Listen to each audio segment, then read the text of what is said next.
హల్లెలూయా. రెండవ దినవృత్తాంతాల గ్రంథం 26వ అధ్యాయం 15వ వచనాన్ని చదువుకుందాం.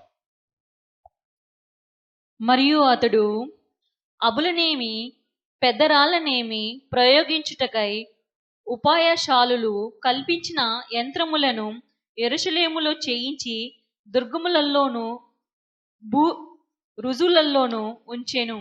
అతడు స్థిరపడు వరకు అతనికి ఆశ్చర్యకరమైన సహాయము కలిగెను గనుక అతని కీర్తి దూరంగా వ్యాపించెను. ప్రార్థన చేద్దాం. మహోన్నతుడైన ప్రభువా, వాక్యమైన దేవ, సత్యమైన దేవ, మీరు మాతో మాట్లాడండి. ఈ వాక్యములో ఉన్నటువంటి సత్యములను మేము గ్రహించలాగన మా హృదయాల్ని తెరవజేయండి. మీరే మహిమ పొందమని యేసుక్రీస్తు పరిశుద్ధ నామం అడిగి వేడుకొనుచున్నాము తండ్రి. ఆమేన్. హల్లెలూయా. దేవుని యొక్క వాక్యములో రెండవ దినవృత్తాంతాల గ్రంథం 26వ అధ్యాయం 15వ వచనాన్ని చదువుకున్నాం. ఇక్కడ ఒక రాజు కనిపిస్తున్నాడు. ఆ రాజు పేరు ఉజ్జియా. ఉజ్జియా రాజుగా ఉన్న తర్వాత ప్రభు యొక్క వాక్యం సెలవిస్తుంది, ఉజ్జియాకు దేవుడు ఆశ్చర్యకరమైనటువంటి సహాయాన్ని అందించాడు. ఆయన ఊహించలేనటువంటి సహాయాన్ని ఉజ్జియాకు దేవుడు అనుగ్రహించాడు. ఆయన చేసినటువంటి ప్రతి పనిలోనూ ఉజ్జియా అనే రాజు తాను ఊహించని విధముగా తాను సహాయాన్ని పొందాడు. వాక్యం సెలవిస్తుంది, అది దేవుని వలన ఆయన పొందాడు. ఇక్కడ చూస్తుంటే ఆయన యంత్రములను, ఉపాయశాలులను, బాణాలు ప్రయోగించడానికి యంత్రాలు కూడా తయారు చేయించాడంట. ఆ బురుజుల మీద, కోటల మీద అక్కడ నుంచి కొడితే శత్రువుల మీదకి బాణాలు వెళ్ళడానికి, రాళ్ళు కూడా వెళ్ళడానికి ఇక్కడి నుంచి కొడితే అవతల శత్రువులుగాను ఒకవేళ కోట దగ్గరికి వస్తే లేదా పట్టణము ప్రాకారం దగ్గరికి వస్తే ఆ బురుజు మీద నిలబడి ఆ మెషిన్ ఎలాంటివి కనిపెట్టారంటే అక్కడ కొడితే అక్కడ నుంచి రాళ్ళు వెళ్ళి శత్రువుల మీద పడతాయి, పెద్ద పెద్ద రాళ్ళు. అక్కడ నుంచి కొడితే మనుషులు ప్రయోగించకుండానే అక్కడి నుంచి కొడితే వెళ్ళి బాణాలు వెళ్ళి శత్రువులకు తగలడం, వారు చనిపోవడం. ఇలాంటి ఇంజనీరింగ్ టెక్నిక్, అలాంటి ఇంజనీర్లని దేవుడు ఆ ఉజ్జియా అనే రాజుకి సహాయంగా ఏర్పాటు చేశాడు. చాలామంది రాజులు పరిపాలన చేశారు, కానీ ఈ రాజు కాలంలో వచ్చినప్పటికీ ఎలాంటి సహాయాన్ని దేవుడు అందించాడంటే ఉజ్జియాకి ఆశ్చర్యపడుతున్నాడు. ఎలాంటి సహాయాన్ని అందించాడో చూద్దాం. అదే రెండవ దినవృత్తాంతాల గ్రంథం 26వ అధ్యాయంలో 6 నుంచి 8 వచనాలు చదువుకుందాం. అతడు బయలుదేరి ఫిలిష్తీయులతో యుద్ధము చేసి గాతు ప్రకారమును యబ్నే ప్రకారమును అష్టోదు ప్రాకారమును పడగొట్టి అష్టోదు దేశంలోను ఫిలిష్తీయుల ప్రదేశంలోను ప్రాకారము పురములను కట్టించెను. ఫిలిష్తీయులతోనూ గూర్బయలులో నివసించిన అరేబీలతోనూ మోహనీయులతోనూ అతడు యుద్ధము చేయగా అతడు దేవుడు అతనికి సహాయము చేశాను. రాజు యుద్ధానికి వెళ్ళాడు. చాలా మంది పొరుగు దేశాల్లో ఉన్నటువంటి రాజులతో యుద్ధానికి వెళ్తే వాక్యం స్పష్టంగా చెప్తుంది, ఆ రాజుకి, ఆ ఉజ్జియా అనే రాజుకి దేవుడు సహాయం చేశాడంట. ఫిలిస్తీయులతో యుద్ధానికి వెళ్తే అక్కడ సహాయం చేశాడు. అరేబియులతో యుద్ధమునకు వెళ్తే అక్కడ సహాయం చేశాడు. ఇన్ని రకాల సహాయాన్ని ఉజ్జియా అనే ఒక వ్యక్తి పొందాడు దేవుని వలన. అంతేకాకుండా ఈ విధముగా ఆయన చేసిన ప్రతి పనిలో, యుద్ధములో అయినా, వ్యవసాయములో అయినా, యుద్ధ తంత్రములోనైనా, కొత్త కొత్త ఇంజనీరింగ్ విధానంలోనైనా ఏ విధంగా చూసుకున్నా ఈ ఉజ్జియాకు తనకు తెలియకుండానే దేవుడు ఆశ్చర్యకరమైనటువంటి సహాయాన్ని అందించాడు. ఎలాంటి ఆశ్చర్యకరమైనటువంటిదంటే, ఎలాగొస్తున్నాయి? ఒక యుద్ధానికి వెళ్తే అక్కడ సహాయం, ఒక ఆలోచన చేస్తే అక్కడ సహాయం పొందడం అనేది ఎలాగూ జరిగింది? వాక్యంలో చూస్తే కారణం ఏమిటో మనకు అనిపిస్తుంది. అదే 2వ దినవృత్తాంతాల గ్రంథం 26వ అధ్యాయం 3 నుంచి 5 వచనాలు ఒక్కసారి చూద్దాం. ఉజ్జియా ఏలనారంభించినప్పుడు 16 ఏండ్ల వాడై యెరూషలేములో 52 సంవత్సరములు ఏలెను. అతని తల్లి యెరూషలేము కాపురస్తురాలు. ఆమె పేరు యొకల్యా. అతడు తన తండ్రి అయిన అమజ్యా చర్య అంతటి ప్రకారము యెహోవా దృష్టికి యథార్థంగా ప్రవర్తించెను. దేవుని ప్రత్యక్షత విషయమందు తెలివి కలిగిన జకర్యా దినములలో అతడు దేవుణ్ణి ఆశ్రయించెను. అతడు యెహోవా ఆశ్రయించినంత కాలము దేవుడు అతన్ని వర్ధిల్ల చేసెను. వాక్యం సెలవిస్తుంది, ఈ రాజుకి 16 సంవత్సరాల వయసు వచ్చినప్పుడు అతడు రాజుగా అభిషేకించబడ్డాడు. 16 సంవత్సరాల దగ్గర నుంచి ఎన్ని సంవత్సరాలు పరిపాలించాడు? 52 సంవత్సరాలు పరిపాలన చేశాడు. ఈ 52 సంవత్సరాల పరిపాలన కాలంలో ఆయన చేసింది ఏంటంటే, జకర్యా అనే ఒక దేవుని యొక్క సేవకుడు ఉన్నాడు. అతని దగ్గరికి వెళ్ళి దేవుడు చెప్పింది చెప్పినట్లుగా చెయ్యడం, ప్రతి విషయంలో విచారణ చేయడం అనేది ఈ ఉజ్జియా రాజు చేశాడు. దేవుణ్ణి ఆశ్రయించడం అనే పని ఉజ్జియా అనే రాజు చేయడం ప్రారంభించాడు. వాక్యం సెలవిస్తుంది, దేవుణ్ణి ఆశ్రయించినంత కాలం ఉజ్జియా అనే ఒక రాజు లేదా ఒక వ్యక్తి అభివృద్ధి పొందడం, వర్ధిల్లడం మనం చూస్తున్నాం. దేవుడు ఒకడు తలంచాడు, ఈ ఉజ్జియా అనే ఒక వ్యక్తిని నేను స్థిరపరచాలనుకుంటున్నాను. ఈ ఉజ్జియా అనే ఒక రాజుని నేను స్థిరపరచి ఇతని ద్వారా రాజ్యాన్ని నేను బలపరచాలి. ఈ రాజ్యానికి కావలసిన ప్రతి ఏర్పాటును చేయాలి అని దేవుడు తలంచాడు. దేవుడు అందుకోసమే అతనికి ఆశ్చర్యకరమైనటువంటి సహాయాన్ని అందించాడు. ఈ సహాయం మనుషుల వలన కలిగినది కాదు, ఇది దేవుడి వలన కలిగినది. ఇది ఉజ్జియా అనే రాజుకి కలగడానికి కారణం వాక్యం సెలవిస్తుంది, దేవుణ్ణి ఆశ్రయించడం, దేవుని దగ్గరికి వెళ్ళి విచారణ చెయ్యడం.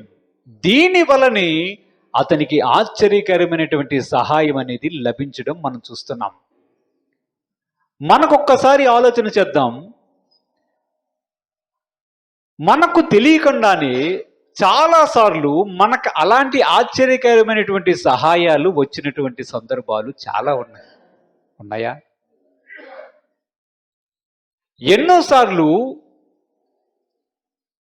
డబ్బులు అవసరం పడ్డాయి, ఎవరూ తెలియదు, ఎవరిని అడగలేదు, కానీ ఎన్నో సందర్భాల్లో దేవుడు ఆశ్చర్యంగా డబ్బులను అందించాడా లేదా? అందించాడా? ఎందుకు అలాగూ జరిగింది అనే విషయాన్ని మనం గుర్తించాలి. ఎందుకు అలాగూ జరుగుతుంది? ఎందుకంటే మనము దేవుణ్ణి ఆశ్రయించడం అనే పనిని చేస్తున్నాము గనుక. మనము దేవుణ్ణి ఆశ్రయించినంత కాలం ఉజ్జియాను దేవుడు ఎలాగైతే వర్ధిల్లింపజేశాడో, ఉజ్జియా అనే రాజుకు ఎలాగైతే దేవుడు ఆశ్చర్యకరమైనటువంటి సహాయాన్ని అందించడం ప్రారంభించాడో, అదే ఆశ్చర్యకరమైనటువంటి సహాయం మనకు ప్రతి విషయంలో కూడా లభిస్తుందన్న విషయాన్ని గుర్తుపెట్టుకోవాలి. వాక్యంలో చూస్తే యెషయా గ్రంథం 37వ అధ్యాయం 3-5 ఒక్కసారి చూద్దాం. యెషయా గ్రంథం 37వ అధ్యాయం చదవండి. వీరు గోనెపట్ట కట్టుకొనిన వారై ఆ అతని యొద్దకు వచ్చి అతనితో ఇట్లనిరి హిజ్కియా సెలవిచ్చినదేమనగా, ఈ దినము శ్రమయు శిక్షయు దూషణయు గల దినము. పిల్లలు పుట్టవచ్చిరి గాని కనుటకు శక్తి చాలదు. జీవము గల దేవుణ్ణి దూషించుటకై అషురు రాజైన తన యజమానుని చేత పంపబడిన రబ్షాకే పలికిన మాటలు నీ దేవుడైన యెహోవా ఒకవేళ ఆలకించి నీ దేవుడైన యెహోవాకు వినబడియున్న ఆ మాటలను బట్టి ఆయన అషురు రాజును గద్దించునేమో. కాబట్టి నిలిచిన శేషము కొరకు నీవు హెచ్చుగా ప్రార్థన చేయుము. రాజైన హిజ్కియా సేవకులు యెషయా యొద్దకు రాగా, యెషయా దగ్గరికి వచ్చారు. ఎవరు వచ్చారు? ఇక్కడ ఇంకొక రాజు కనిపిస్తున్నాడు. ఈ రాజు పేరు హిజ్కియా. హిజ్కియా అనే రాజు ఏ దేశాన్ని పరిపాలన చేస్తున్నాడు? యూదా దేశాన్ని పరిపాలిస్తున్నాడు. ఈ యూదా దేశాన్ని పరిపాలిస్తునేటప్పుడు పక్కన ఉన్నటువంటి అస్సూరు సామ్రాజ్యానికి చెందినటువంటి ఒక రాజు, బలమైన రాజు ఇతని మీదకి దండెత్తాడు. అతని పేరేంటి? అస్సూరు రాజు. అతని పేరు సన్హెరీబు. సన్హెరీబు అనే ఒక రాజు ఉన్నాడు. ఈ యూదా మీద హిజ్కియా రాజు గుండే సమయములో అస్సూరు రాజులంటే చాలా భయం ప్రజలకి. ఎంత బలమైన రాజు అంటే చుట్టుపక్కల వారు ఉన్నవారు కూడా అతన్ని చూచి అది బలమైన రాజ్యం అని ఆలోచించే బలమైన సామ్రాజ్యం. అలాంటి రాజు ఒకసారి యూదా దేశానికి వచ్చి యూదా దేశము చుట్టూ తన సైనికులను తీసుకుని వచ్చి పెట్టాడు. పెట్టి తన దగ్గర ఉన్నటువంటి రబ్షాకే అనే ఒక ఆఫీసర్ని, సైన్యాధిపతిని అనుకోండి, తీసుకుని వచ్చి నా మాటలు ఆ రాజుకు చెప్పు అని పంపిస్తాడు. పంపిస్తే ఆ రబ్షాకే అనే వ్యక్తి వచ్చి ఎలాగో మాట్లాడతాడంటే, జీవము గల దేవుణ్ణి దూషిస్తాడు, ప్రజలను దూషిస్తాడు.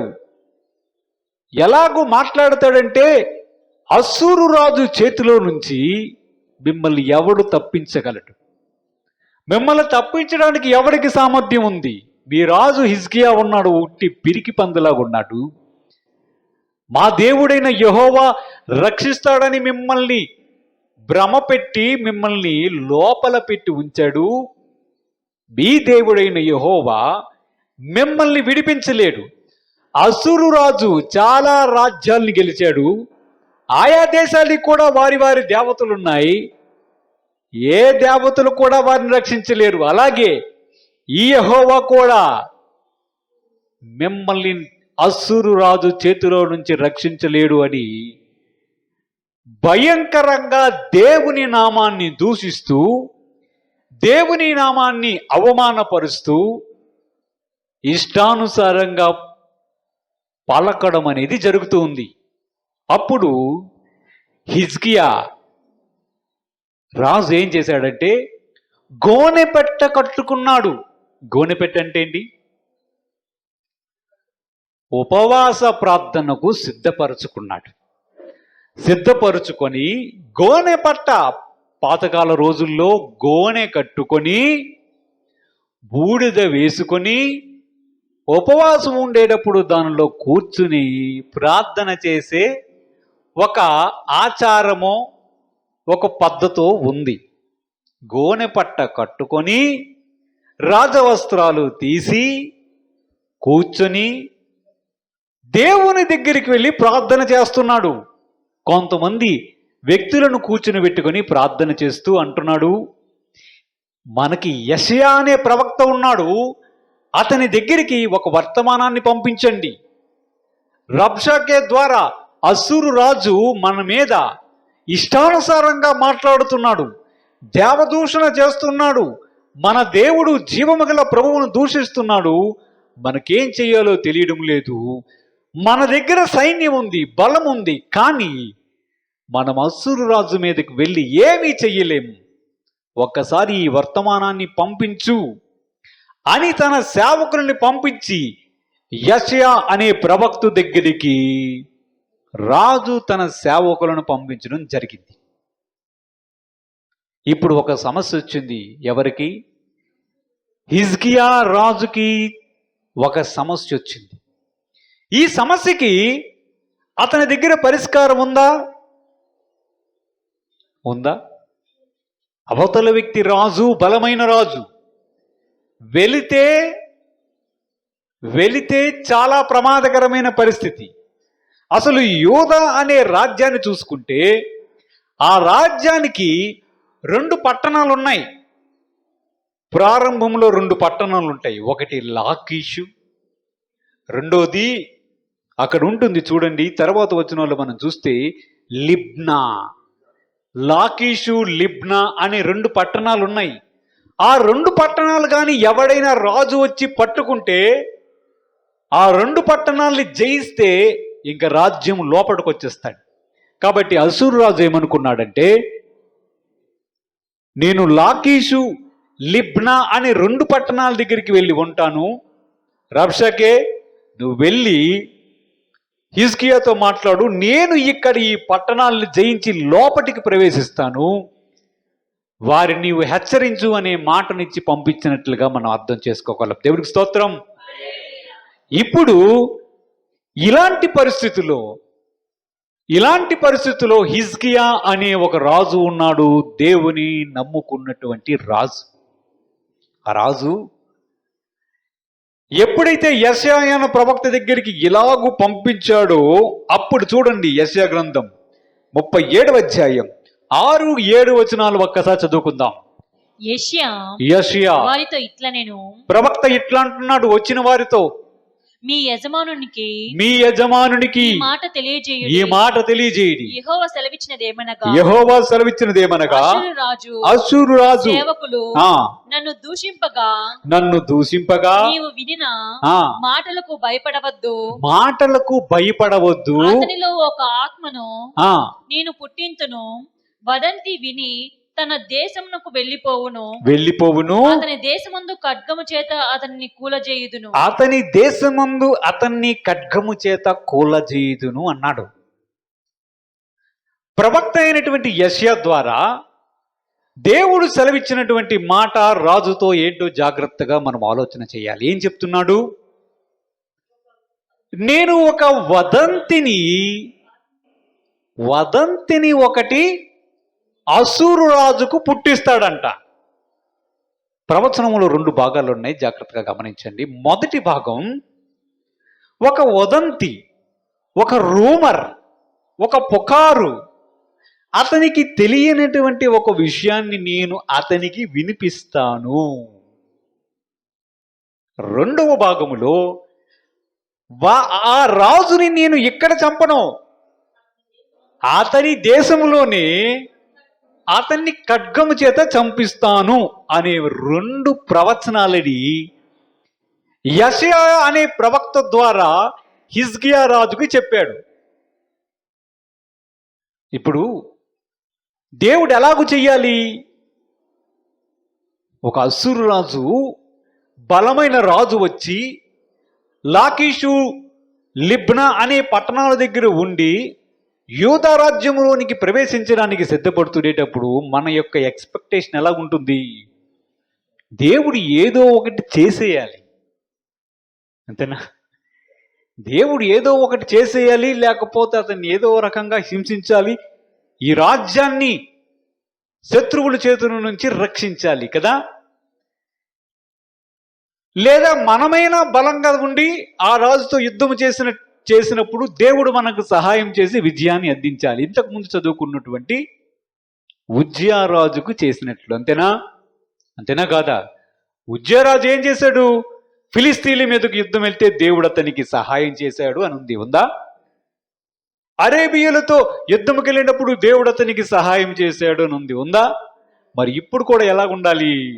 అసూరు రాజు మీదకి వెళ్ళాడు, యుద్ధము చేశాడు, దేవుడు అతనికి సహాయం చేశాడు అనేటట్లు ఉండాలి. అంతేనా? మన యొక్క ఆలోచన అలా వెళ్తుంది. కానీ దేవుడికి ఆశ్చర్యకరమైనటువంటి సహాయాన్ని అందించేటప్పుడు తనకు దేవుడి దగ్గర చాలా ఆప్షన్స్ ఉంటాయి. ఒక పద్ధతి అనేది ఉండదు. మనకు తెలిసింది ఒకటే పద్ధతి, ఇలా చెయ్యాలి, ఇలాగ చేస్తే ఇలాగవుతుంది. యుద్ధానికి వెళ్ళాలి, మోషే చెయ్యెత్తినప్పుడు వారు గెలిచారు గనుక మనము కూడా ప్రార్థన చేసి వెళ్తే యుద్ధానికి గెలుస్తాం. ఉజ్జియాకి దేవుడు యుద్ధములో సహాయం చేశాడు గనుక మనం కూడా ప్రార్థన చేసుకుని వెళ్తే అసురు రాజు మీద యుద్ధం పొందుతాం. ఇలాంటి ఒకే రకమైనటువంటి మోసధోరణ పద్ధతులు, కాన్సెప్ట్లు దేవుడి దగ్గర ఎక్కడ కనిపించు. ఎందుకంటే ఆయనకి చాలా పద్ధతులు ఉన్నాయి, చాలా అవకాశాలు ఉన్నాయి. ఎలాగైనా చేయగలడు, ఏదైనా చేయగలడు. ఆ విషయం మనకు అర్థం కావాలి. ఆయన దగ్గర చాలా ఆలోచనలు ఉన్నాయి. అంత బలమైన రాజు, ఆ రాజుని ఓడించాలి. హిజ్కియా దగ్గర బలం లేదు, ఉన్నది ఒకటే, దేవా నీవే కాపాడు, నాకు ఈ సమస్య నుంచి విడుదల చెయ్యని రాజవస్త్రాలు విప్పి కొంతమందితో కలిసి దేవాలయములోనికి వెళ్ళి బూడిదలో కూర్చుని ప్రార్థన చేయడం ప్రారంభించాడు ఈ రాజు. మనం వాక్య భాగంలో చూద్దాం. ఇప్పుడు చూడండి, 8-9 వచనాలు చదువుకుందాం.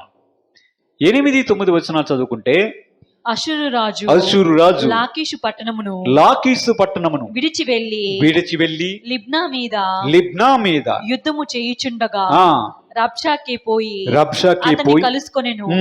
అంతటా కూషురాజైన తిర్హాక తన మీద యుద్ధము చేయుటకు వచ్చెనని అషూరు రాజునకు వినబడినప్పుడు అతడు హిజ్కియా యొద్దకు దూతలను పంపి ఇలాగు ఆజ్ఞ ఇచ్చెను. అది ఇప్పుడు ఎక్కడున్నాడని అనుకున్నాం? ఈ యోధా రాజ్యమునకు ప్రారంభంలో ఎంట్రన్స్ లో 2 పట్టణాలు ఉన్నాయి. ఒకటి లిబ్నా, ఇంకొకటి లాకీషు. లాకీషు అనే పట్టణం దగ్గర అసూరు రాజు వెయిట్ చేస్తున్నాడు. ఈ పట్టణాన్ని జయించి, ఈ పట్టణాలని జయించి నేను యోధా రాజ్యంలోనికి పోతా, తన సేవకుడిని రబ్షాకేను మాత్రం ముందుగా హెచ్చరించడానికి యూదా రాజు అయినటువంటి హిజ్కియా యొద్దకు పంపించాడు. ఇక్కడ వెయిట్ చేస్తున్నాడు. ఆల్రెడీ అక్కడ దేవదూషణ, దేవుణ్ణి దూషించడం, అనేక రకమైనటువంటి మాట్లాడినటువంటి రబ్షాకే అక్కడ ఉన్నాడు. రబ్షాకేకి ఒక విషయం తెలిసింది. లాకీషు అనే పట్టణాన్ని విడిచిపెట్టి పక్కనే ఉన్నటువంటి లిబ్నా అనే పట్టణం దగ్గరికి అషూరు రాజు వెళ్తున్నాడు, నేను కూడా వెళ్ళి కలుసుకోవాలి అనే మాట, అనే ఆలోచన రబ్షాకే అనే అతని సేవకుడికి వచ్చి, సైన్యాధిపతికి వచ్చిన తర్వాత రబ్షాకే అనే వ్యక్తి, ఏ వ్యక్తి అయితే దేవదూషణ చేశాడో అతడు ఆ పట్టణాన్ని విడిచిపెట్టి రాజుగారు ఎక్కడున్నారని ఎత్తుక్కుంటూ వచ్చి, ఇక్కడ లేడు రాజు, వేరే దగ్గర ఉన్నాడు, వేరే పట్టణం దగ్గర ఉన్నాడని అక్కడికి వెళ్ళాడు. అక్కడికి వెళ్తే అక్కడ రాజు ఉన్నాడు. రాజు ఉంటే ఇప్పుడు దేవుని యొక్క ప్రవచనం నెరవేరుతుంది. ఇక్కడ ఈ లిబ్నా అనే పట్టణం దగ్గర ఉండేటప్పుడు రాజుకి ఒక వర్తమానం వినిపించింది. ఎవరు వినిపించుంటారు? గూఢచారులు ఉంటారు, రాజ్యానికి ఉంటారా? ఆ గూఢచారులు వచ్చి, రాజుగారండి మీకు ఒక విషయం చెప్పాలి, ఇథియోపియా లేదా కూషు దేశం మీద ఉన్నటువంటి రాజు, అతని పేరు తిర్హాక అసూరు రాజ్యం మీదకి యుద్ధం చేయడానికి, నీ మీద యుద్ధం చేయడానికి బయలుదేరాడు, వస్తున్నాడు అనే మాటను అసూరు రాజుకి వినిపించేటట్లు చేశాడు. యుద్ధం ఇక్కడ చేస్తున్నాడు లిబ్నా అనే పట్టణం మీద. ఇంతలోను కొంతమంది గూఢాచారులు వచ్చి, రాజుగారండి మీరు ఇక్కడ యుద్ధం చేస్తున్నారు, కానీ మీ రాజ్యం మీదకి కూషు దేశపు రాజు ఒకడు వస్తున్నాడు, రెడీగా ఉండు అనే మాటను వినిపింపజేశాడు. ఈ ప్రవచనం ఎలాగూ నెరవేరింది? అతనిలో ఒక వదంతిని వినిపింపజేస్తా, అతనిలో ఒక ఆత్మను పుట్టిస్తా, ఒక మాట విని ఇక్కడి నుంచి వెళ్ళిపోతాడు. నువ్వేమి కంగారు పడకు హిజ్కియా, ఇది దేవుడు చేసే కార్యం అని చెప్పాడా? ఇప్పుడు చూడండి, అదే మాట వేరొక రాజు వచ్చి అస్సూరు రాజు మీద దండయాత్ర చేస్తున్నాడు అనే మాట ఎప్పుడైతే అస్సూరు రాజుకు వినిపించిందో, ఆ లెబ్నా మీద యుద్ధం ఆపి కొంచెం దూరంలోనికి వెళ్ళి అక్కడ సైలెంట్గా ఉన్నాడు. ఎవరు? అస్సూరు రాజైన సన్హెరీబు. ఇప్పుడు యుద్ధాన్ని ఆపింది ఎవరు? ఎవరు ఆపారు? ఎవడైనా వెళ్ళి నువ్వెందుకురా యుద్ధం చేస్తున్నావు ఆపు అంటే ఆపుతాడా? ఆపడు. పోనీ వీరు వెళ్ళి అతని మీద యుద్ధం చేసి గెలిచేంత శక్తి సామర్థ్యాలు ఉన్నాయా? లేవు. మనం ఇక్కడ చూడవలసింది అదే. దేవుని యొక్క ఆశ్చర్యమైన సహాయం అంటే ఇదే. దేవుని యొక్క ఆశ్చర్యమైన సహాయం అంటే ఏమీ లేదు. నీకు ఒకటి తెలుసా అనగానే అలాగా అని డైవర్ట్ అయిపోయాడు. యుద్ధం జరగలే. ఒక్క బాణమైనా ప్రయోగించడు అనే మాట కూడా అదే యెషయా ప్రవక్త ద్వారా కూడా చెప్తాడు. ఒక డాలైనా ఒక బాణమైనా నీ రాజ్యం మీద ప్రయోగించలేడు. ఈ సంవత్సరం చక్కగా పంట పండుతుంది, మీరందరూ చక్కగా ఆ పంటను వండుకొని తినండి, మీకేమీ కాదు అనే మాటను దేవుడు ప్రవక్త ద్వారా హిజ్కియా రాజుకు సెలవిస్తాడు. ఆ మాట అక్షరాల నెరవేరుతుంది. ఇక్కడ విషయం ఏమిటంటే, హిజ్కియా అనే రాజుకు దేవుడు చేసిన ఆశ్చర్యమైనటువంటి సహాయం ఏంటంటే, హిజ్కియా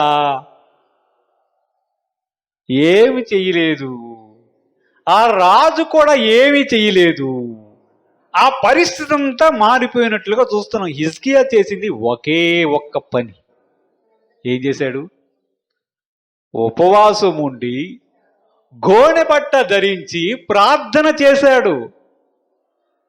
ప్రవక్త దగ్గరికి వెళ్ళి పరిస్థితి ఎలాగుంది, నేనేం చేయాలో నాకు తోచడం లేదు, దయచేసి కొంచెం హెచ్చుగా ప్రార్థన చెయ్యు, నేను దేవుణ్ణి ఆశ్రయిస్తున్నాను అనే మాటను చెప్పడంతోనే ఇలాగో మాట చెప్పాడో లేదో అలాగ దేవుడి యొక్క వాక్కు యెషయా ప్రవక్తకి వచ్చి చెప్పాడు. నువ్వేం కంగారు పడకు, ఒక వదంతి వినిపిస్తా, ఒక్క మాటే.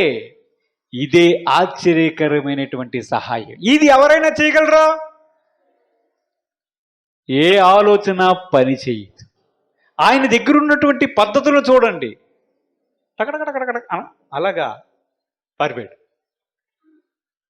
దేవుని దగ్గర ఉన్నటువంటి పద్ధతులు, ఆశ్చర్యకరమైనటువంటి సహాయాలు చూస్తే మనకి ఆశ్చర్యం వేస్తుంది. అవునా? వాక్యదానం చేస్తున్నప్పుడు నాకు ఒకటి జ్ఞాపకం వచ్చింది. చాలాసార్లు నాకు వేరే వాళ్ళు ఫోన్ చేసేవారు, అన్నా నీకు ఎక్కడ కావాలి ట్రాన్స్ఫర్, ఇలాగ అడిగేవారు. అయితే నాకు అక్కడికి ఇప్పిస్తావా? సరే నేను చెప్తాను. నేను వారిని ఎప్పుడు ఆశ్రయించినట్లుగా కానీ వారిని అడిగినట్టుగా కానీ ఎప్పుడు లేదు. కానీ వారే నాకు ఫోన్ చేసి, నువ్వు ఎక్కడికి వెళ్తావు?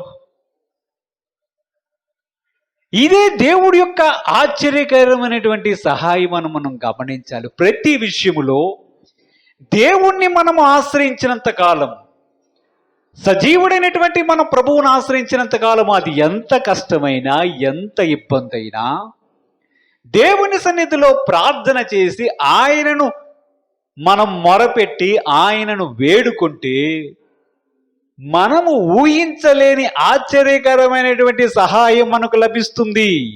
అది ఎలాగుంటుందో మనకు తెలియదు.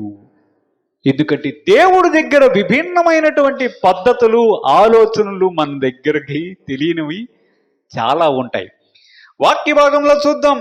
యెషయా గ్రంథం 37వ అధ్యాయం 35 నుంచి 36 వచనాలు కూడా చూద్దాం. 35, 36 వచనాలు చూద్దాం. నా నిమిత్తమును ఆ నా సేవకుడైన నా సేవకుడైన దావీదు నిమిత్తమును ఆ, నేను ఈ పట్టణమును కాపాడి రక్షించుదును. అంతటా యెహోవా దూత బయలుదేరి అషూరు వారి దండుపేటలో 185,000 మందిని మొత్తెను. ఉదయమున జనులు లేవగా వారందరూ మృత కళేబరములుగా ఉండిరి. ఏమైంది?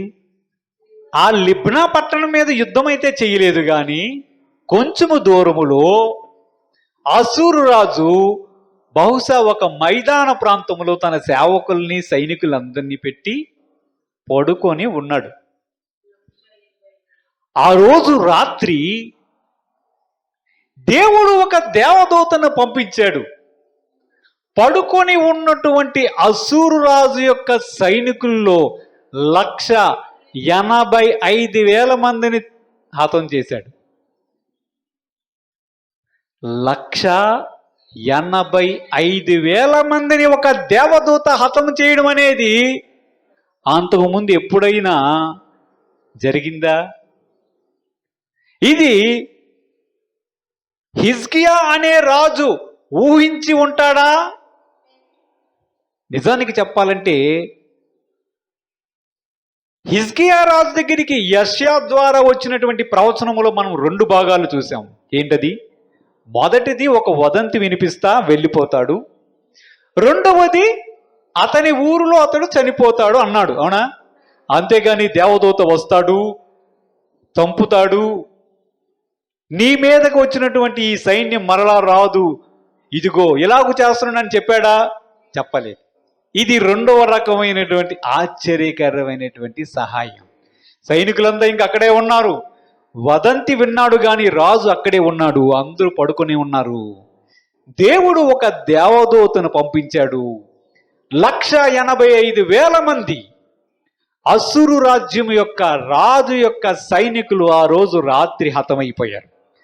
తెల్లవారు లేచి చూసినప్పటికీ రాజు చూస్తున్నాడు.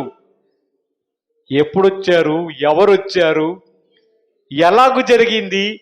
185,000 మంది అంటే ఒకసారి ఊహించండి ఎలా ఉంటుందో తెలుసా? 185,000 మంది. అనకాపల్లి ఎంతమంది ఉంటారు?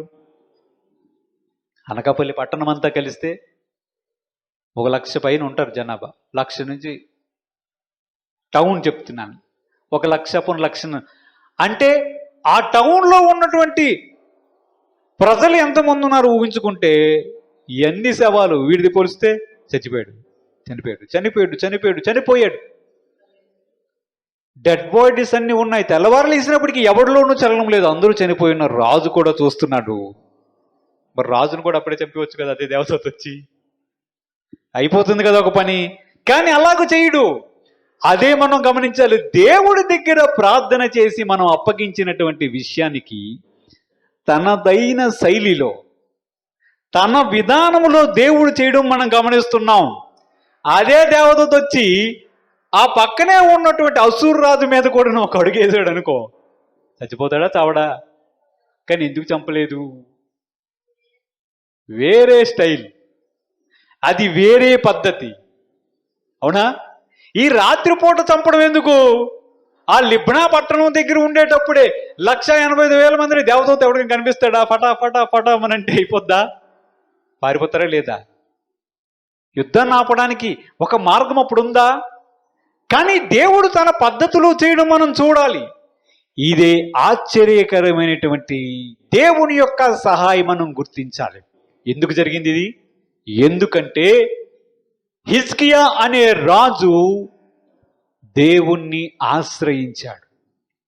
దేవుని దగ్గరికి వెళ్ళి ప్రార్థన చేశాడు. తన సమస్య చాలా పెద్దగా ఉన్నప్పటికీ దేవుణ్ణి ఆశ్రయించడం వలన హిజ్కియా రాజుకు ఈ ఆశ్చర్యకరమైనటువంటి సహాయం లభించడం మనం చూస్తున్నాం. ఎప్పుడైతే 185,000 మంది చనిపోయారో రాజు చూచేమనుకున్నాడు తెలుసా?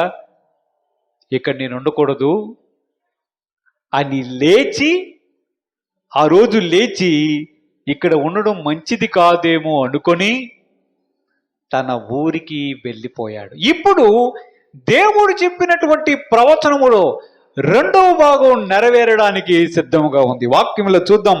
37-38 వచనాలు చదువుకుంటే, అషురు రాజైన ఆ సన్హెరీబు తిరిగిపోయి నినేవ పట్టణమునకు వచ్చి నివసించిన తర్వాత అతడు నిస్రోకు అను తన దేవత మందిరమందు మ్రొక్కుచుండగా అతని కుమారులైన అద్రమేలేకును షెరెజెరును ఖడ్గముతో అతన్ని చంపి ఆరారు దేశంలోనికి తప్పించుకొని పోయిరి. అప్పుడు అతని కుమారుడైన ఎసర్హాదోను అతనికి మారుగా రాజు అయ్యేను. ఇప్పుడు చూడండి అసలైనటువంటి ట్విస్ట్ ఇక్కడ. ఎప్పుడైతే వెళ్ళిపోయిన తర్వాత నినేవే అనే పట్టణానికి వెళ్ళిపోయాడు. నినేవే పట్టణమే అస్సూరు రాజ్యం యొక్క ముఖ్యమైనటువంటి పట్టణం. మనము యోనా గ్రంథములు చదివితే నినేవే పట్టణం చూస్తారా? ఆ నినేవే పట్టణమే అస్సూరు రాజ్యం యొక్క ముఖ్యమైనటువంటి పట్టణం. ఆ పట్టణములోనికి వెళ్ళిపోయాడు. పట్టణములోనికి వెళ్ళిపోయిన తర్వాత అస్సూరు రాజు సన్హెరీబు ఒకరోజు తాను మొక్కినటువంటి దేవత గుడిలోనికి వెళ్ళి ప్రార్థన చేసుకుంటున్నాడు. తనకున్నటువంటి 2 కొడుకులు వచ్చి ఖడ్గముతో వాళ్ళ నాన్నను చంపి అరారాతు దేశంలోనికి పారిపోయారు. ఇప్పుడు ఒక విషయాన్ని మనం గమనించాలి. ఇక్కడ దేవుడు చెప్పినటువంటి ప్రవచనం నెరవేరింది, అవునా? కానీ ఇంకొక విషయాన్ని కూడా మనం గమనించాలి. ఎక్కడ చనిపోవాలి? నిజానికి ఎక్కడ చనిపోవాలి అస్సూరు రాజు? అయితే 185,000 మంది చనిపోయినటువంటి ఆ మైదానం అనుకుందాం. అక్కడ చనిపోవడానికి అవకాశం ఉందా? అక్కడ అదే దేవదూత అతన్ని చంపడానికి అవకాశం ఉంది. అతని ప్రాణం ఏంటి? ఐరన్ బాక్స్లో లేదు కదా, ఉందా? 7 సముద్రాలు దాటిన తర్వాత ఏదైనా గృహలో ఉందా? లేదు, అక్కడే ఉంది. మనుషుల ప్రాణం ఎంతసేపు? ఆవిరి. కానీ దేవుడు అక్కడ అస్సూరు రాజును చంపడానికి దేవదూతకి అనుమతి ఇవ్వలేదు. ఇప్పుడు ఎక్కడ తెలుసా? తన దేవత గృహములో, తన దేవత మందిరములో తాను బ్రొక్కుచుండగా తన 2 కుమారులే అతన్ని చంపేశారు. ఒక్క మాట మనకు అర్థం కావాలి ఇక్కడ. ఓ అస్సూరు రాజా, జ్ఞాపకం ఉంచుకో. ప్రజలకి చెప్తున్నాడు ఈ మాటని. ఓ అస్సూరు రాజా, జ్ఞాపకం ఉంచుకో. నీ సేవకుడైనటువంటి రబ్షాకేని నా మీదకి పంపించావు, నా రాజు మీదకి పంపించావు. నన్ను దూషించేటట్లుగా నీవు చేశావు. నీ సేవకుడు రబ్షాకి ఏమని పలికాడు? కొండల్లో ఉన్న దేవతలు నా చేత తప్పించుకున్నారా? ఆ దేవుడు వారి ప్రజలను రక్షించాడా? ఈ దేవుడు, ఈ యెహోవా దేవుడు, ఈ దేవుడు మిమ్మల్ని రక్షిస్తాడని హిజ్కియా చెప్తున్నాడు. ఆ దేవుడు కూడా అలాంటి వాడు. ఆ దేవుడు కూడా నా చేతిలో నుండి మిమ్మల్ని రక్షించలేడు అని దేవదూషణ చేశాడు, అవునా? ఇప్పుడు ప్రజలకు ఒక పాఠం చెప్తున్నాడు ప్రభువు. నువ్వెక్కడ చచ్చిపోయావు? నీ గుడిలో చనిపోయావు, నీ ఊరిలో చనిపోయావు. నీ దేవత నిన్ను రక్షించగలిగిందా? దేవుడు ప్రపంచానికి పాఠాలు నేర్పుతాడు. ఊరికినే ఆలోచనలు చేయడు. ప్రవక్త ద్వారా చెప్తున్నాడు, వాడి దేశానికి పంపిస్తా. నా మీద దూషణ పలికాడు కదా, నాకు బాగా వినిపించింది, పంపిస్తా. నాకు వాడితో యుద్ధం చేయాల్సిన అవసరం లే. ఒక్క మాట, ఒక్క పుకారు, ఆ రాజు వస్తున్నాడంట అనగా చాలు పారిపోయాడు. చూచాడు అదే దేవత అతని దేవత గృహంలో ఉండగా అతడు చనిపోయాడు. ఏం చేశాడు? అస్సూరు రాజుకి ప్రాణం పోయినప్పుడైనా అర్థమై ఉండాలి, ఈ దేవుడు అతి భయంకరమైన దేవుడు. నేను నమ్ముకున్న ఈ దేవత గృహంలో నేనుండగా నన్ను రక్షించలేకపోయిందే.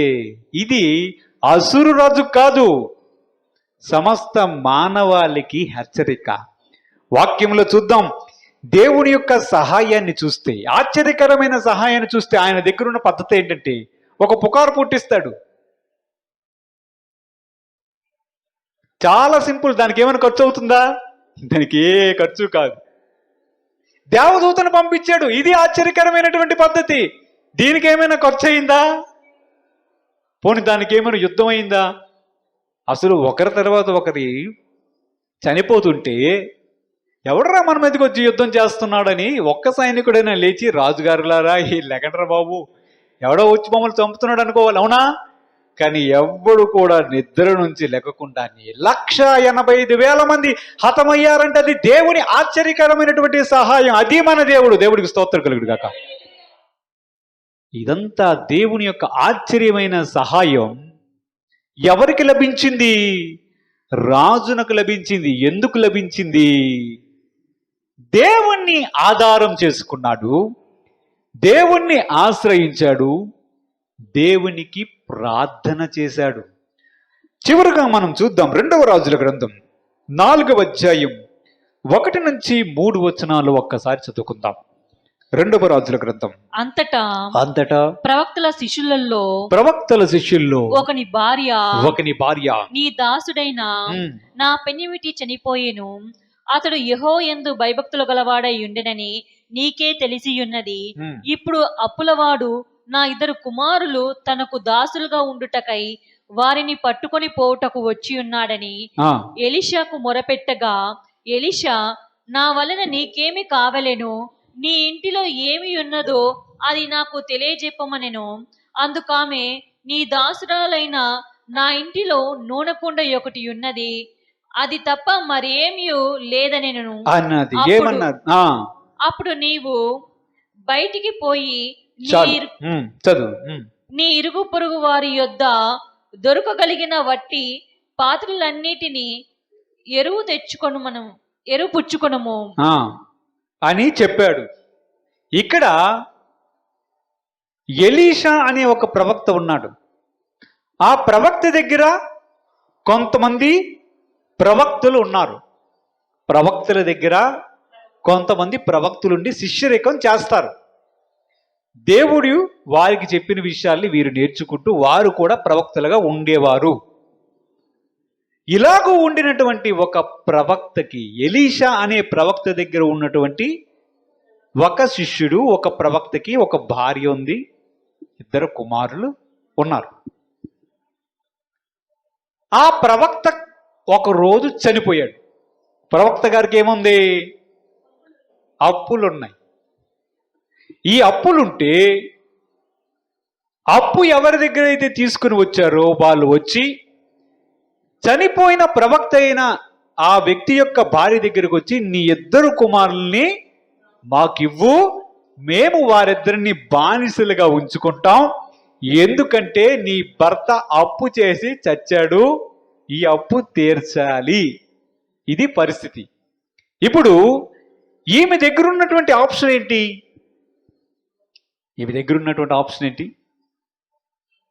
ఏముంది? ఏమీ లేదు. ఆమె మాత్రం ఏం చేసిందో తెలుసా? ఎలీషా అనే ప్రవక్త దగ్గరికి వెళ్ళి, ఆయన దగ్గరికి వెళ్ళి అంటుంది, అయ్యా, మీ దగ్గర ఉన్నటువంటి నా భర్త ప్రవక్తగానే ఉన్నాడు, నీకు శిష్యుడిగా ఉన్నాడు, కానీ చనిపోయాడు, అతనికి అప్పు ఉంది, ఈ అప్పు తీర్చకపోతే నా 2 కుమారులు పట్టుకొని వెళ్ళిపోతారని అప్పులు వాళ్ళు వచ్చారు, ఏం చెయ్యాలో పాలుపోవడం లేదు, ఏదో ఒకటి చెయ్యు. అప్పుడు ఎలీషా ఏం చెయ్యాలి? ఏటీఎం కార్డు ఇచ్చి, లేకపోతే చెక్ బుక్ ఇచ్చి, ఫోన్పే ద్వారా చేసి ఎంత అప్పు అని ట్రాన్స్ఫర్ చేసి ఉండాలి. అవునా? నా దగ్గరికి ఎందుకు వచ్చావమ్మా? ఇప్పుడు ప్రవక్త దగ్గర ఏమైనా నా యొద్ద నుంచి నీకేం కావాలి అని అడుగుతున్నాడు. పాస్టర్ గారికి ఎంత ఉండాలి? అంత పరిచయం చేసినప్పుడు ఎంత ఆస్తి ఉండాలి? కనీసం ఆస్తిపరుడైనా ఉండాలి. అవునా? కానీ ఆయన దగ్గర కూడా ఏమీ లేదు. ఆయన దగ్గర కూడా పాపం ఏమీ లేవు. ఆయనకి తెలిసింది ఒకటే, ఏంటంటే యేసునామం ఒకటే తెలుసు. నా దగ్గరకు వచ్చావు, అప్పు ఉందని నా దగ్గరకు వచ్చావు, నా దగ్గర ఏముంది? నా దగ్గర ఏముంది? పేతురు యోహాను దగ్గర ఏముండింది? గుడి దగ్గరికి వెళ్ళి అడుక్కున్న వాడి దగ్గరికి వెళ్ళి చూశారు, అతనికి విశ్వాసం ఉంది. ఏదైనా ఇవ్వండి అంటే మా దగ్గరే ఉన్నాయి, వెండి బంగారములు మా యొద్ద లేవు గాని మాకు కలిగినదే ఇస్తున్నాం, నజరేయుడు యేసుక్రీస్తు నామములో లే అని చెప్పగానే వాడు దిగ్గున లేచి నడవడం ప్రారంభించాడు. ఏముంటుంది దేవుని సేవకుడి దగ్గర? దేవుని సేవకుడి దగ్గర ఏముంటుంది? ఉంటే అప్పు ఉంటుందా? యేసు నామం ఉంటుంది. మన దగ్గర ఏముంది? యేసుక్రీస్తు యొక్క బలమైన నామం మనకుంది. అందుకు ఎలీషా ధైర్యంగా అడిగాడు, నీకేం కావాలి? ఏదో ఉన్నట్టు అడగలే, నీకేం కావాలి చెప్పు. ఏముంది? ఆయనకున్న ధైర్యం ఏంటి? ఆయనకున్న ధైర్యం ఏంటంటే, నేను ఎరిగిన వాడు ఎవరో నాకు తెలుసు, ఆయన బహు ధనవంతుడు, బహు సామర్థ్యము గలవాడు, ఉన్నవాడు, అనువాడు, ఆయన నాకు తెలుసు, నీకేం కావాలి చెప్పు. ఈమె యొక్క పరిష్కారానికి, ఈమె అప్పుల పరిష్కారానికి దేవుడు చూపించిన మార్గాన్ని చూద్దాం. 4:7 వచ్చిన చదువుకుందాం. అప్పుడు నీవు నీ ఇంటిలోనికి వచ్చి నీవును నీ కుమారులను లోపల నుండి తలుపులు మూసి ఆ పాత్రలన్నిటిలో నూనె పోసి నిండినవి యొక్క తట్టున ఉంచుమని ఆమెతో సెలవీయగా ఆమె అతని యొద్ద నుండి పోయి తానును కుమారులను లోపల నుండి తలుపులు మూసి కుమారులు తెచ్చిన పాత్రలలో నూనె పోసెను. పాత్రలన్నీ నిండిన తర్వాత ఇంకా పాత్రలు తెమ్మని ఆమె తన కుమారులతో చెప్పగా వాడు మరేమీ లేవని చెప్పెను. అంతలో నూనె నిలిచిపోయేను. ఆమె ఆ దైవజనుడైన అతని యొద్దకు వచ్చి సంగతి తెలియజెప్పగా అతడు, నీవు పోయి ఆ నూనెను అమ్మి నీ అప్పు తీర్చి మిగిలిన దానితో నీవును నీ పిల్లలను బ్రతుకుడని ఆమెతో చెప్పెను. దేవుడు చూపించే ఆశ్చర్యకరమైనటువంటి సహాయానికి ఇదొక ఉదాహరణ. ఏమున్నాయి మీ ఇంట్లో? మా ఇంట్లో ఏముంటుంది? అక్కడ అప్పు ఉంది, ఇక్కడ గిన్నెలు ఎండుతున్నాయి. కాకపోతే ఒక గిన్నెలో కొంచెము నూనె ఉంది, ఉందా? చాలు, పట్టుకొనిరా. నీ కుమారులు నీవు వెళ్ళి పక్కింటి వాళ్ళని, పొరుగింటి వారిని వెళ్ళి అడిగి గిన్నెల్ని ఎరువు తెచ్చుకొని తీసుకొని రండి, మీ ఇంట్లో వేయండి, తలుపులు వేయండి, లోపల దూరండి. ఆ గిన్నెకి నేను ప్రార్థన చేస్తా. ఆ నూనె గిన్నెను ప్రార్థన చేసి ఎప్పుడైతే దైవజనుడు ఎలీషా ఆమెకు ఇచ్చాడో, కుమారులు ఈమె కలిసి ఆ గిన్నెను ప్రతి గిన్నెలో పోస్తూ ఉంటే ప్రతి గిన్నెలోనికి నూనె వస్తూ ఉంది. అన్ని పాత్రలు నిండిపోతున్నాయి, ప్రతి పాత్ర నిండిపోయింది. ఇంటిలో గిన్నెలన్నీ నూనెతో ఉన్నాయి. ఇంకా ఉన్నాయా గిన్నెలు? దైవజనుడు అడుగుతున్నాడు, అయ్యా పక్కింటి దగ్గర వెళ్ళాం కానీ వారి దగ్గర ఇంకా గిన్నెలు లేవు. సరే, ఇంకా గిన్నెలు ఉన్నాయా? ఇంకే గిన్నెలు లేవు, చాలు. ఆ నూనె అక్కడితో ఆగిపోయింది. గిన్నెలన్నీ నిండిన తర్వాత ఇప్పుడు దైవజనుడు చెప్తున్న మాట, ఈ నూనె అమ్మి మీ అప్పు తీర్చండి. అప్పు తీరిన తర్వాత మిగిలిన నూనెతో వచ్చిన డబ్బులతో నీవు నీ కొడుకులు బతకండి. దేవుడు చేసిన ఆశ్చర్యకరమైనటువంటి సహాయాన్ని చూస్తే ఇక్కడ ఏం కనిపిస్తుంది? ఒక సమస్యకి పరిష్కారాన్ని చూపిస్తున్నాడు. అప్పుల సమస్యకి పరిష్కారం ఏం చూపించాడు?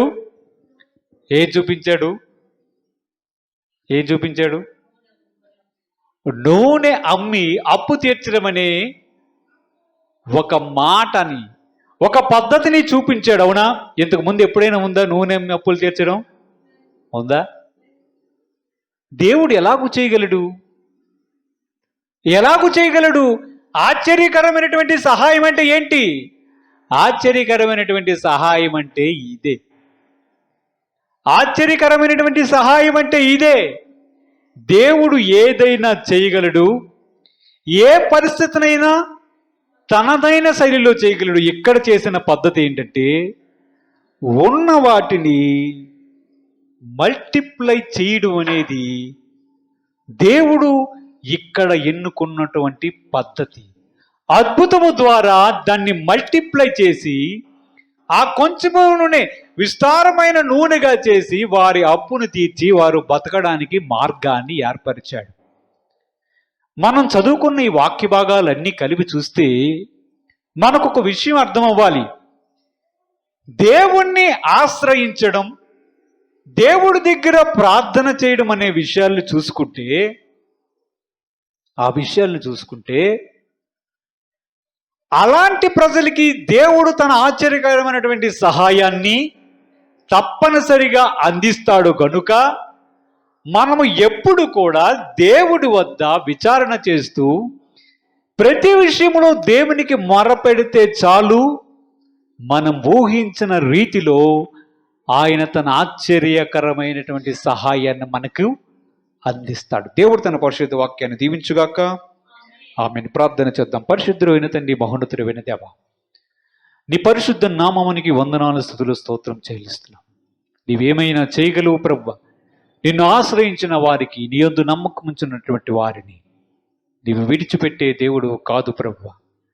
పరిశుద్ధుడు అయిన తండ్రి, నీ వాక్యంలో చూసాం, నీవు ఆశ్చర్యకరుడువు, నీవు ఆశ్చర్యకరమైనటువంటి సహాయాన్ని అందించే దేవుడు అయి ఉన్నావు. పరిశుద్ధుడు అయిన తండ్రి, మా జీవితంలో కూడా మేము కూడా ప్రతి విషయంలో నీ సన్నిధిలో ప్రార్థిస్తూ, నీ సన్నిధిలో ఉంటూ, నిన్ను ఆశ్రయిస్తూ, నీ వైపు చూసినప్పుడు మేము కూడా అట్టి ఆశ్చర్యకరమైనటువంటి సహాయాన్ని మా జీవితంలో కూడా పొందుకోగలం నమ్ముతున్నాము తండ్రి. ఈ వాక్యాన్ని మా హృదయం అనే పలక మీద మీరు రాయండి. మా జీవితాల్లో ఈ వాక్యాన్ని ఫలింపజేయమని యేసుక్రీస్తు పరిశుద్ధ నామమున అడిగి వేడుకొనుచున్నాము తండ్రి. ఆమేన్. హల్లెలూయా. దేవుడి యొక్క వాక్యం దీవించును గాక. ఆమేన్.